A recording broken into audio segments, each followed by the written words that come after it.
বইয়া যেগুলো ধরেন অন্য দেশ থেকে আইয়া এনে বাধা বাঁধছে, এরা এগুলো সম্বন্ধে অনেকে ওয়াকিবহাল না, বা কতগুলা এই ফিতনা সৃষ্টিকারী কতগুলা দল বেরিয়েছে আমরা জানি, খারিজি, ওয়াহাবি, লামাযাবি, এরা এই জীবনগুলোকে মানে না, কারণ তাদের গুরুরা মানে নেই, এই জন্য তারাও মানে না। তাদের গুরুরা ইবনে তাইমিয়া এরকম বিভিন্ন সময়ে বিভিন্ন আব্দুল ওয়াহাব নজরী এরা এগুলো মানে নেই। এরা নবীর মাজার শরীফকে মানতে যায়নি, নবীর মাজার শরীফের সবুজ গম্বুজকে তারা ভেঙে দিতে চেয়েছে, কয়েকটা মিনার তারা ভেঙেছে, তারা মাকামে ইব্রাহিম, যেটা ইব্রাহিম খলিলুল্লাহ আলাইহিস সালাম মুসলিম জাতির পিতা, যার কদম শরীফ মক্কা মুআজ্জামা কাবা শরীফের সামনে, দরজার সামনে যেটা রাখা আছে, যেখানে আমাদের প্রিয় নবী হুজুর পূর্ণ রাহমাত মুস্তাফা মুহাম্মদ মুস্তাফা সাল্লাল্লাহু আলাইহি ওয়াসাল্লাম তাওয়াফ করে এই পাথরকে সামনে রেখে মানে 2 রাকাত নামাজ আদায় করতে হয়। যারা হজ করছেন, যারা উমরা করছেন, তারা এটা কম্পালসরি তাওয়াফের পরে এই পাথরকে সামনে রেখে কাবার সামনে আমাদেরকে নামাজ আদায় করতে হয়। আল্লাহ রাসূল সাল্লাল্লাহু আলাইহি ওয়াসাল্লাম করেছেন, সাহাবায়ে কেরামরা করতেন, যুগে যুগে যত আউলিয়া কেরাম, বুজুর্গানে দ্বীন, তাবিঈন, তাবে তাবিঈন, মাযহাবের ইমামরা সবাই এই কাজ করছে। কারোর কাছে এগুলা সমস্যা হয়নি, কিন্তু এই লামাযাবি ওয়াহাবিদের জন্য এগুলো সমস্যা।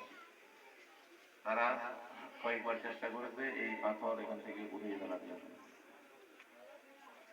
তো যারা মানবে না, শয়তান যেরকম আল্লাহর হুকুম মানেনি, আবা ওয়াস্তাকবারা ওয়া কানা মিনাল কাফিরিন, যে যেগুলা মানার জন্য আল্লাহ পাক নির্দিষ্ট করেছেন, আল্লাহ রাসূল মেনেছেন, সেগুলো আমাদেরকেও মানতে হবে। সাহাবায়ে কেরামরা মানছেন, সেগুলো আমাদেরকে মানতে হবে। এখানে আদবের বিষয়টা আছে, যেখানে আদব সেখানে ইবাদত, বেয়াদবি যেখানে আসবে সেখানে খারাপি, সেখানে আল্লাহর আযাবের সাথে সম্পর্ক হয়ে যাবে, ঠিক কিনা? জাহান্নামের সাথে সম্পর্ক হয়ে যাবে।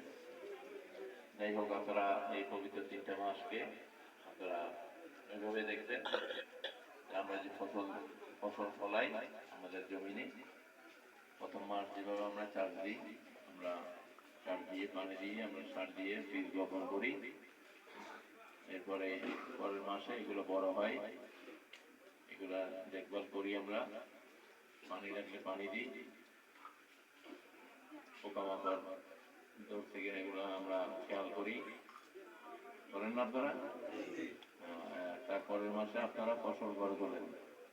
এই রজব মাসও একই অবস্থা, রজব মাস সবার মাস আপনারা ফসল ফলাবেন, আর রমজান মাসে আপনারা ঘরে তুলবেন, ফসল ঘরে তুলবেন। যাই হোক, আমরা আহলে সুন্নাত ওয়াল জামাতের অনুসারী, আমরা তরিকায়ে কাদরিয়া মেজভান্ডারিয়ার অনুসারী, আমাদের যে খানকাগুলো হচ্ছে সেখানে যেন নিয়মিত পবিত্রতার সহিত যেন জিকির আজকার আমাদের হয়, মাহফিল হয়, সেদিকে খেয়াল রাখবেন।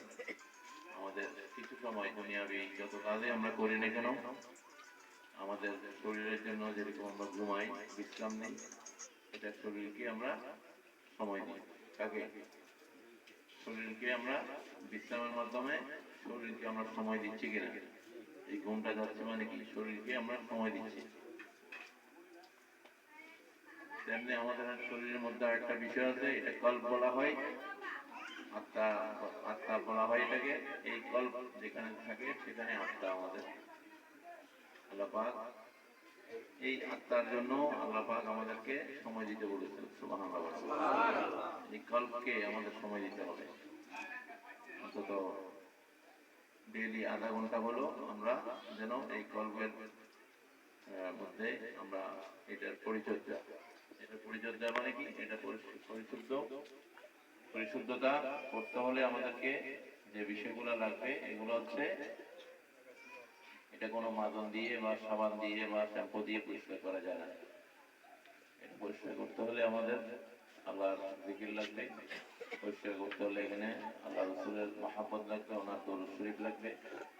এটাকে পরিশুদ্ধ করতে হলে মসজিদের ধ্যান লাগবে, বরজক লাগবে, মুরাকাবা মুশাহাদার মাধ্যমে এই আধা ঘন্টা 1 ঘন্টা সময় দিয়ে আপনারা চেষ্টা করবেন এই আত্মার মধ্যে তৃপ্ত হৃদয় নিয়ে আপনারা দুনিয়াতে কাটিয়ে যেন আখেরাতে মূলধন যেন সঞ্চয় করতে পারবেন।